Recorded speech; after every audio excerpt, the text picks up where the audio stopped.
O mais pobre, ele acredita numa economia dinâmica e não uma economia sustentada pelo Estado, porque o Estado tem limite. O Estado esgota o dinheiro quando a sociedade não tem mais o que produzir. Sim. Então, os mais pobres. É maravilhoso quando você fala, se engana quem acha que os mais pobres votaram no Lula. Parte, sim. Por qual razão? Por causa das narrativas e as informações que chegavam para eles. Uma informação totalmente deturpada. Mas aqueles que torceram para o Lula ser eleito foram exatamente aqueles que não queriam o Pix funcionando. Foram exatamente aqueles que estavam achando, meu Deus, como é que pode uma economia capitalista vai ter concorrência? Por que eu posso ter concorrência? Para que eu quero concorrência? Eu não quero concorrência. Claro. Não, eu quero é ser o grande cliente do Estado. Então deixa o Estado gastar e ele vai comprar de mim. Querem fazer o quê, Marcelo? Querem fazer PAC para concentrar dinheiro nas grandes empreiteiras. Exato. Você quer ver uma coisa? Querem fazer do BNDES lá para investir, entre aspas, na Venezuela, na Nicarágua, não é? Nos apoiadores autoritários. Na verdade é isso. E quem é pobre já notou. É por isso que fala. Ah, melhorou um pouquinho. Tem o conhecimento, ele entende isso. Claro que entende. Claro. E sente na pele, Marcelo. E sente na pele. O conhecimento dessas pessoas vem do dia a dia, do sofrimento dos governos petistas, do que já passaram e o que já estão passando. Sabe por quê? Porque eles vão ser cada vez mais esmagados. Eles não, nós, né? Nós. Todos nós. Agora, você quer ver uma coisa, como cita, é bem claro o que você falou. Eu lembro quando Sua Excelência, a Presidente da República, Dilma Rousseff, ela retirou o IPI, eu tenho impressão, dos carros na época em que ela fez uma negociação com a Chevrolet. Eu estava no Rio Grande do Sul. Eu lembro que para fazer aquilo, qual era o argumento? Para segurar empregos? Porque nós temos que vender mais carros. Ela está brincando. Quando ela fez isso, o que aconteceu? Os sindicatos conversaram, garantiram que aquilo estava sendo muito bem feito, porque supostamente ia assegurar alguns milhares de empregos da indústria automobilística, só que aqueles que falaram não, porque depois dessa queda vai ter gente comprando o carro.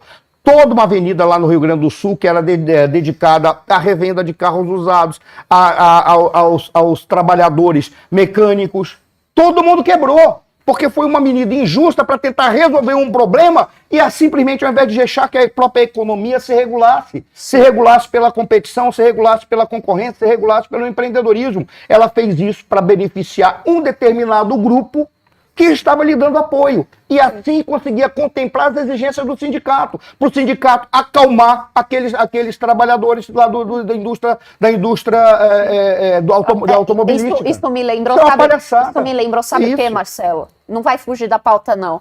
Mas isso me lembrou a estratégia do Ricardo Nunes aqui em São Paulo para acabar com o déficit habitacional. Sabe qual é a estratégia?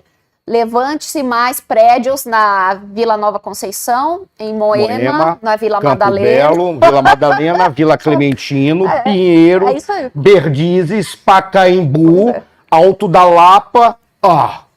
Ele praticamente falou, eu quero resolver o problema do déficit habitacional na Bélgica. Isso. Pois é.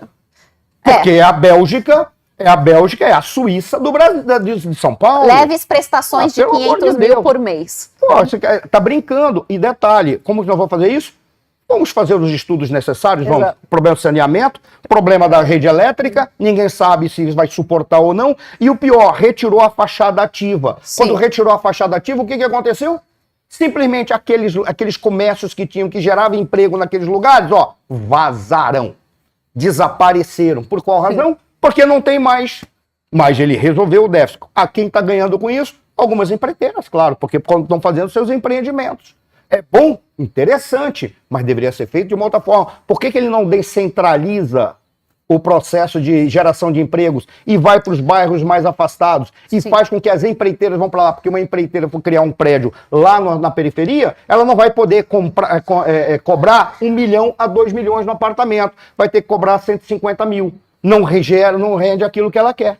É claro, essa é a forma de fazer essa dinamização da economia da perspectiva destes senhores. Lamento, eu espero que um dia a gente tenha um choque de capitalismo, como já dizia o Roberto Campos. Não, o Neto, que também é espetacular, estou falando o anterior. Esse era bom pra caramba. Só para fechar aqui meu comentário sobre esse tema, eu vi que tem gente no chat falando, vocês falam de pobre, mas não sabem como funciona aqui embaixo. Olha, eu fico muito feliz que você, por exemplo, tenha internet assim como nós temos, que você tenha esse tempo, não é, para estar aqui neste momento, nessa live, fazendo o seu comentário. Isso é excelente, isso quer dizer que você já tem um certo padrão de vida, não é? Eu posso dizer para você também, não é? Eu vim de uma situação de pobreza também. Eu acordava, enquanto adolescente, eu entrei na faculdade aos 17 anos, eu acordava às 4 horas da manhã para ir para a faculdade. Quando eu chegava lá, era o tempinho que eu tinha para estudar, pelo menos rever a matéria, porque eu trabalhava em 3 lugares diferentes para poder pagar a minha faculdade. Então, chegava em casa, era mais de meia-noite, e eu acordava às 4 horas da manhã, e era estudando todo santo dia. Trabalhando todo santo dia, não era fácil. Às vezes eu chegava em casa, Marcelo, eu chorava porque eu não sabia se ia dar certo.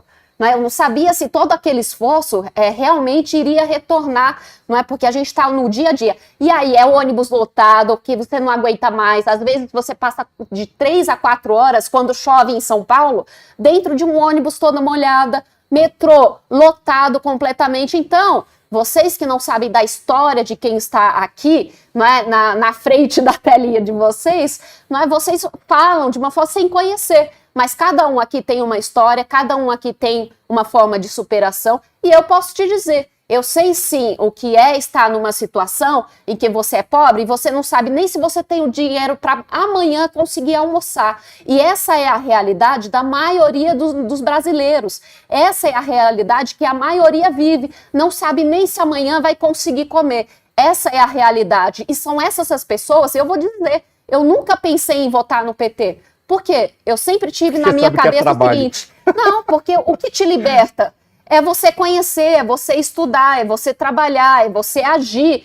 Porque se você for esperar o Estado, não é, nada vai acontecer.